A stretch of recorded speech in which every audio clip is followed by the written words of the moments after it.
Hi guys and gals, Froggy here. I'm going to get you caught up to speed. I was replacing this pop-up because they get rusty around the edges. Here, I'll show you one that's rusty. So that's because the original ones, this is about 15 years ago, were made from the head metal that would rust in this piece here, not this, but this piece here. And the ones they make now are plastic with this, chromy looking finish on it, which is also plastic, some kind of plastic. It's like you see on bumpers on cars now, or grills on cars. They're not metal anymore, they're plastic. They don't rust and they save weight. Anyway, I decided to shoot this for you, but I've got it halfway done. But I'm going to review for you what I did, so you'll know. First thing, get all your junk out from underneath the sink. You have to take the trap off, and these are plastic. Now if you're metal, it's a whole different ball game. But you have to take this off. That part there is going to be filled with water, so catch the water with a towel or a basin and take this off and put it out of the way. And that gives you access to the pop-up assembly, which is, here's the old one right here. Now to get this off, you just unscrew this piece. This is a pipe extension piece. You unscrew that from the top part of the pop-up, and then the hard part is, hold on. So here's the hard part. This has to come off, and it's going to be, well, not corroded, but it's going to be stuck on there pretty tight. This is on the top half of your ceramic basin, and then this is on the bottom half. So you got to reach one arm on the top and one on the bottom. You've got to hold this so that it doesn't turn while you're turning the part on the bottom. So what I did was I took a screwdriver, and there's a hole here. You can put the screwdriver through the hole, and then also you put it into the overflow, there's a hole down here. It's not a hole, it's really kind of a slot. But anyway, you're just jamming this so that it won't twist. I think you get the picture. So you hold this with your left hand, I suppose. If you're a right-handed person, you want the strong hand underneath. And then on the bottom, you just twist with your hand.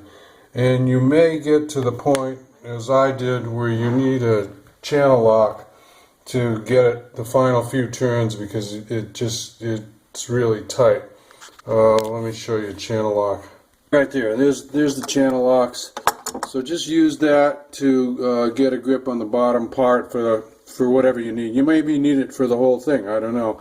But once that bottom piece comes off, then the whole thing comes out. Then get some Comet and a little scrubbing pad, and you're going to clean up the rust that's all around here. And you can see this is a glazed ceramic, so it's pretty good. It'll clean up pretty good, even if it's been rusty for years. And that's how clean I was able to get it. And then you're ready to install the new one, basically. I'll show you step by step how you install the new one. Okay, I'm back. You'll need some plumber's putty. Okay, there's probably no substitute, so don't try to use something else. Plumber's putty.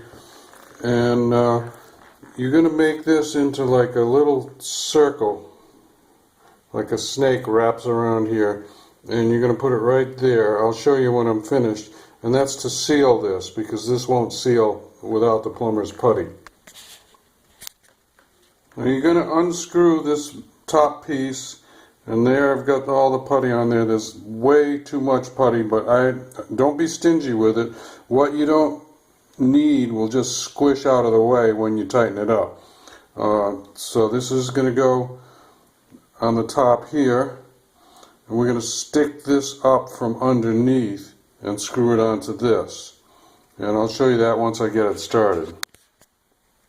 Okay, we're underneath now, and for the final turn, which is maybe even just a half a turn, you've got to make sure that this part here, it's called a pivot connection or something like that, a pivot connection, is pointed towards the wall, because that's where your pop-up rod is going to come down. So point that towards the wall and then tighten this up, a half a turn or maybe a full turn. And yeah, right about there. This doesn't have to be really super tight, but a little bit more than hand tight. You want to put the channel locks on there and give it a final half a turn at least, so that it draws that sealant down all around and makes a nice good nice seal. Okay. Now this is what squished out when I tightened it up, and then I gave it that last half a turn, and you can see there's some more of that sealant that came out, and that's good, and that shows you that you've gotten it tight. And this will stay soft. It never hardens up, and that's how it remains a seal. So the water goes that way and doesn't go out this way.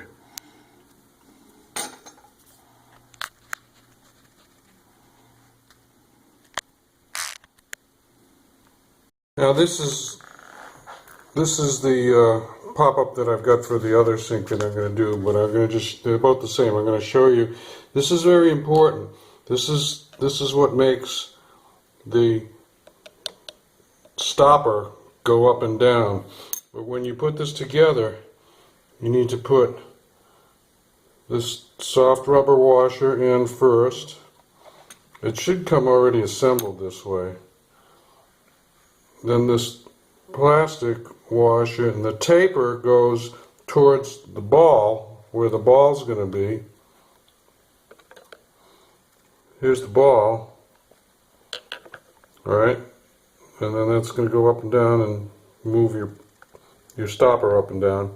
And then the nut also has a taper headed, pointed towards the ball, obviously.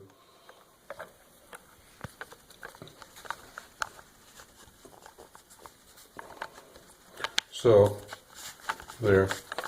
That's how that all goes together. You don't have to tighten it up too much, just as much as you want. You want the pressure on this plunger. So I wanted to show you that. That's important. Now let's go back to the other one. Something interesting that I didn't know, and the way I'm going to set this up, so you can see the pop-up. I'll call it a finger. The finger that's going to move up and down is in there already. You can just drop this in with that on either side, and then it allows you to remove this for access and cleaning, or you can put it this way and you can put that finger through the hole. I'd probably prefer to have it that way. Go through the hole, and that will capture this. Now, I never knew that. I think my old one worked the same way, but I'm gonna just leave this loose so I can pop it up, and then I can take it off if I needed to look down there. Something goes down there, maybe you can fish it out without having to without having to go all the way down to the trap to get it out. And this is also a little heads up or a hint on if you do drop something down there, it'll most likely be in the trap if it's got weight. Now, if it's like a contact lens, it might go right through the trap because it doesn't have very much weight. But if it's something like a ring, it should definitely be in the trap. So this is like a 2-for-1 video. You can check your trap because the Froggy's already showed you how to take it off. Okay? I'm going to use the old lift rod just because I like the little design on the top of it better than this one. And they're the same dimensions basically, so I can do that. Now so drop the lift rod in, put it about where you want it in the closed position like that.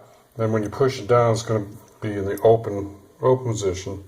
And you're going to attach this on the bottom side. So I have to kind of reach in and show this to you. This spring clip right here, this spring clip comes off.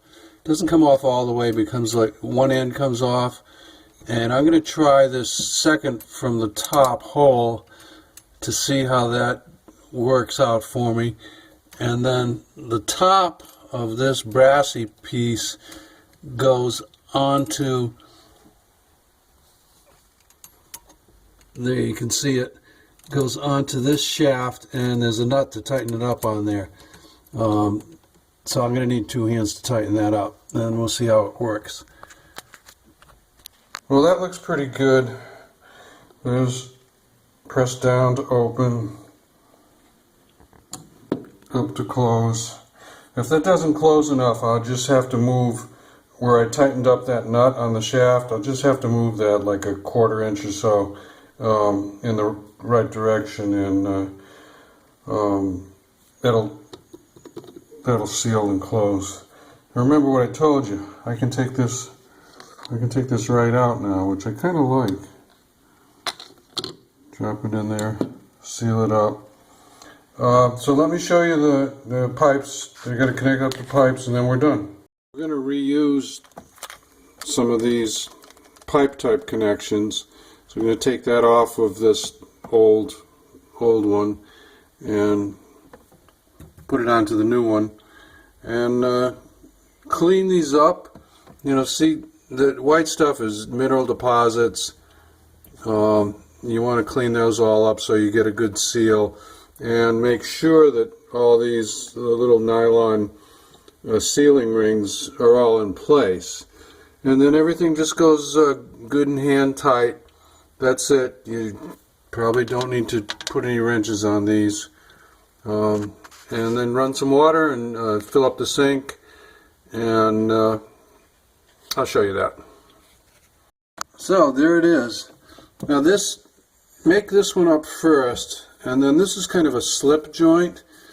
You can see it's in a little bit of a different position than it was before from this mark, but that could be because well, I've just got it up a little bit higher on here.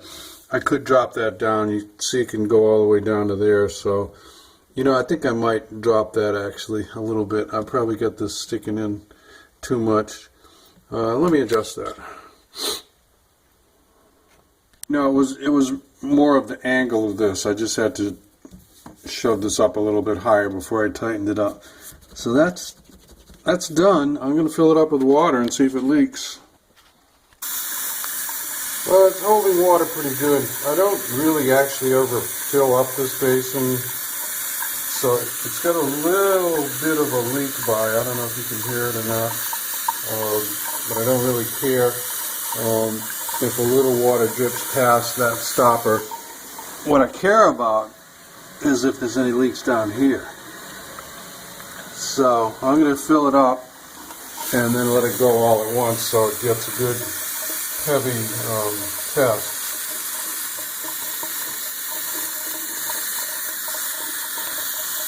Also, what I'm going to do is I'm going to let it overfill. I want to make sure that these overfilled drain holes also work.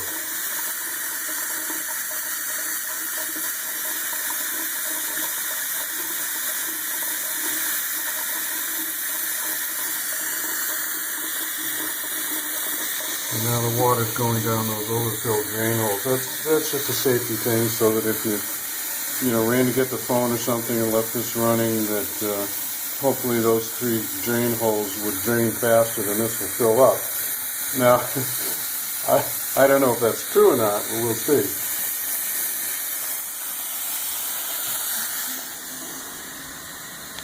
Still dry down here.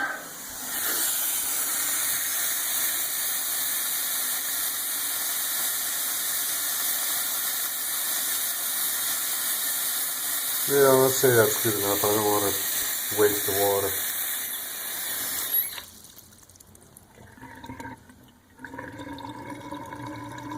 Alright, let's go. A big one. A big drain. And what I'm going to do is make sure my hand is dry, and then I'm going to feel around with my hand and see if there's any leaks. And if there are, that'll mean I just need to do a little tightening up. I'm going to need two hands to really get my head under there to check it. I moved that plunger one hole up to the top hole because I was having a little clearance problem with some of the other plumbing for the hot and cold up here. And I think that did the trick as far as sealing up my that little dribble by that I had with the stopper. And now I tighten this up about a quarter or between a quarter and a half a turn because I did have a leak there, and that's the main thing. You don't want to have a leak. And when I tightened it up, it squeezed some more of that plumber's putty out, and it's starting to look pretty dry now. I'm going to test it for a few minutes. So just let it sit with a full sink and see if anything leaks by. Well, it seems like unless this stopper has some tension on it pulling it down, it's not really going to seal that well. But you know what? I don't really care. I'm going to leave it that way because I like being able to lift it out without going underneath the sink. And I don't care if it dribbles a little bit past. I just don't want any leakage around this area here where I put the sealer in. So I'm going to go one last time and look under there really good with my bright flashlight and make sure everything stays dry. And then I think we're done. So if this helps you out, give me a thumbs up or a like. If you want any more from Froggy, subscribe to my channel. And if I save you some money, if I saved you a few $100 with a plumber, you can tip me by going to the upper right hand corner and click on that little I in a circle, and that's fan funding. So you can tip Froggy. Okay, and I will thank you very much for that. See you later, guys and gals. Froggy out. Bye-bye.